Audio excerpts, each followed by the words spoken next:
অবস্থা মনে আমাদের পুলিশ আনসার আর র্যাব ভাইয়াদের নতুন পোশাক।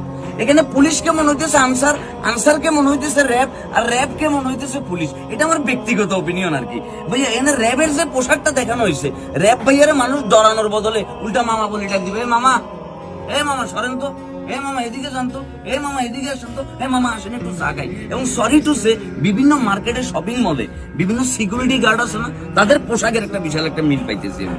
কথা সেটা না, পোশাক পরিবর্তন করলে যদি তাদের চরিত্রের অ্যাক্টিভিটির পরিবর্তন হয়ে যায়, আমি বারবার পোশাক পরিবর্তন করতে রাজি আছি। কিন্তু পোশাক পরিবর্তন করিবার পরও যদি কি যেই লাউ সেই কদু থাকে, তাইলে সেখানে আমার ঘোর আপত্তি আছে। এবং পোশাক যেহেতু পরিবর্তন করছেন ভাইয়া, র্যাব তো একটা এলিট ক্লাসের ফোর্স, তাদের ভিতরে তাদের এমন একটা পোশাক দেওয়া উচিত যেটা দেখলে মানুষের ভিতরে ওই আকৃষ্ট, ওই আকর্ষণের জায়গাটা ক্রিয়েট হবো। এনে পোশাকগুলো দেখি মনে হইতেছে ইন্ডিয়ান পুলিশ আছে না, তাদের ফুল কপি অ্যান্ড পেস্ট মারে দিচ্ছে। তারপরে যে কি ইন্ডিয়ান ড্রামা সিরিয়াল জান বানেগা ডান সিংহাম, পুলিশ সিংহামের ড্রেসের লোক একটা বিশাল মিল পাইতেছে। এটা আমার ব্যক্তিগত অপিনিয়ন। এটা আপনার অপিনিয়ন, আপনি কমেন্ট সেকশনে দিতে পারেন, আমার কোনো আপত্তি নেই। কিন্তু আমি এটা দেখি খুবই আশাহত হইলাম আর কি। আর একটা কথা, সংস্কারের নাম করে এখন চলতেছে কোটার খেলা।